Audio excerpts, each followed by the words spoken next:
Hi guys, welcome back to the RC store. My name's Ammo. So we decided to do a little bit of a different video today. This is basically a quick introduction to those of you who are interested in airbrushing, or if you've got argument's sake maybe a Tamiya kit and you want to do something a bit special with your body shell. So these are the bare essentials that you'll be needing to begin airbrushing. Don't get me wrong, you can have less of a colour selection.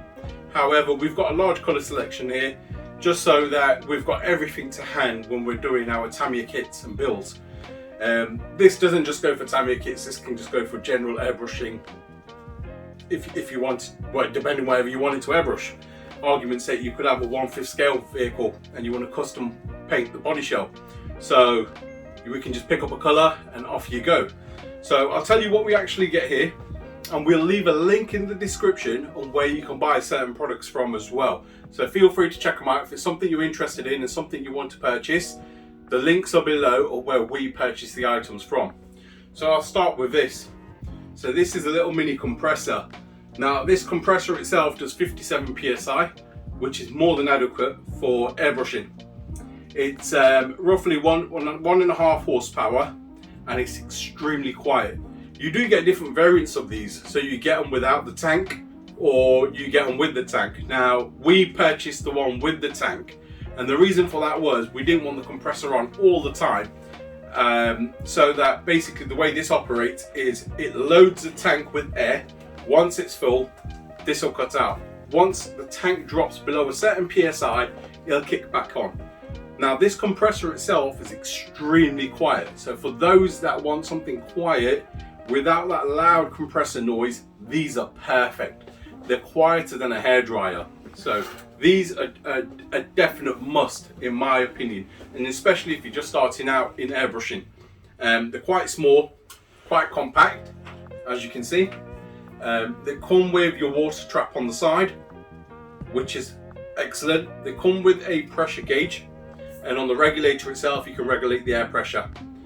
They do have a drain valve to drain any water, which is just at the bottom there, and they've also got a little valve there that releases any pressure if you want to release air as well. Extremely good pieces of kit these are. So these, like I said, it's the bare essentials if you want to get into airbrushing.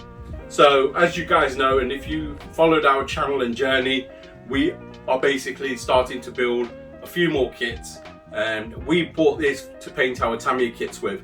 So we wanted to show you guys what we physically use and what we'll be using through our journey as well. Yeah, so that's your airbrush compressor. The compressor itself will come with a couple of more traps. The traps there are for obviously your airbrush guns themselves.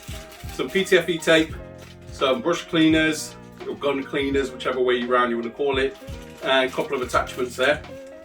Now, the other bits and bobs I'll run through now. So this particular kit came with 2 airbrushes.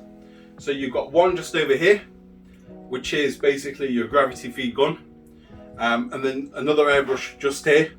It also came with the glass container to obviously put your mixing pots in, etc. If you want to mix some paints, you can put them in there, and it just makes life easy. Literally just unscrew the cap, put your other cap on, and off you go.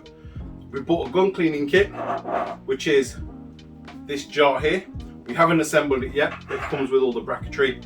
You just put all your brackets on, and you're basically, your paint gun sits in there, and you can squirt out any thinners, etc. that you put in your gun to clean and carry on, and it's got an evaporating hole on it as well. So this was an essential. You got the hose. This is your airline hose. This comes with the compressor itself as well, which is fantastic. I'll run through what sort of paints we've got, etc. So it gives you guys an idea of what it actually takes to build a kit that gives you quite a bit of variance. So we've got your airbrush thinners. Over here you got your airbrush cleaner. We have got a gloss top coat. We've got a clear coat, which is matte. So depending on the finish you're after, if you want a gloss finish, if you want a matte finish, you can choose what colour top coat you want. Here we have another clear coat. and another clear coat. We have got a couple of things that we thought that we may need more than one of, so we did buy a couple. You got your straight white, which is here, solid white. You got your opaque white,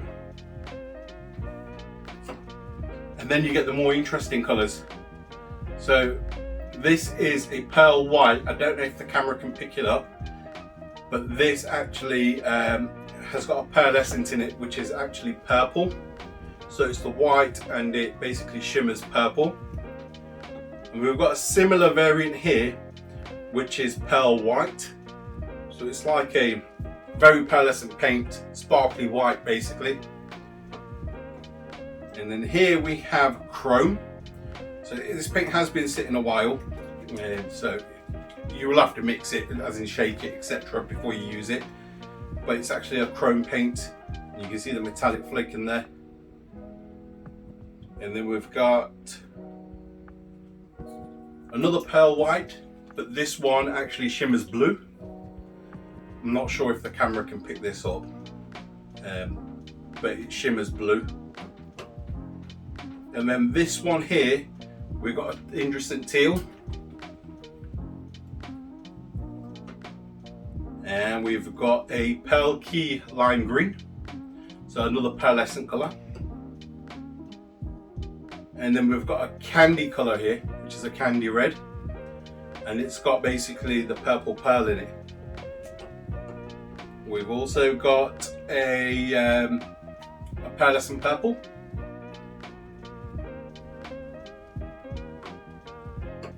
And we've got a fluorescent purple. And we've got a fluorescent raspberry. Very similar to the purple, but it's a bit more pinky. We've got the hot pink and the flow orange. These you can see, I don't need to pick these up. We've got flow green, flow yellow. So the idea of these colours, the flow colours, would be, for argument's sake, when we're doing our drift cars, etc., and you want a colour to really pop and you're doing a custom paint scheme. We thought these colours would work together to do something like that, so hence we've picked these sort of colours. And then you've got your standard colours, so you've got your yellow, red, blue, green, and then we've got these in straight, we've got these in transparent. So the transparent ones are translucent colours, so they're see-through, so you need to back them with something, whether you back them with the white, or you can back them with the black, or depending what sort of effect you want, so you can play around with that. We've got the opaque black, we've got just straight black, and we've got a pearlescent black as well. So the pearlescent black is just basically a metallic black. It's black with a lot of metal flake in it. We've also decided to get some tint spray. So we use the Tamiya tint spray for this. Simple reason being, it's just nice and easy, simple, and this is to basically tint your windscreens with, or windows with. We've got some liquid mask, and we've also gone out and got some stripes as well. So these are trim lines, depending on what sort of vehicle you're doing. For the details, we've got different size trim lines as well. Like I said, these are just the bare essentials you need.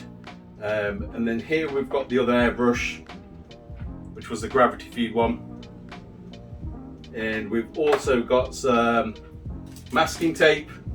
This is very fine masking tape, to be fair. This is ideal for when you're constructing lines, etc. You can get them perfect lines. So we've got that. We've got body scissors, which are curved. So these will be ideal for when you're doing a Tamiya build. Argument's sake, something like this, you can cut the wheel wells out perfectly. And then we've also got the tool to create all the holes for your Tamiya shells, for your body posts, etc. Right guys, so this is, like I said, it was just a quick introduction video to show you the bits that we physically use. We will be using these throughout our videos. Check out our other videos if you want to see us using this gear, building our kits. Check out our channel and you'll see all of this. And like I said, if you want to purchase anything from here, we'll leave some links below where you can buy them from. Guys, if you like our content, please like, share and subscribe. And if you don't want to miss our build videos or any of our running videos on our RCs, smash that notification button. We see you in the next one.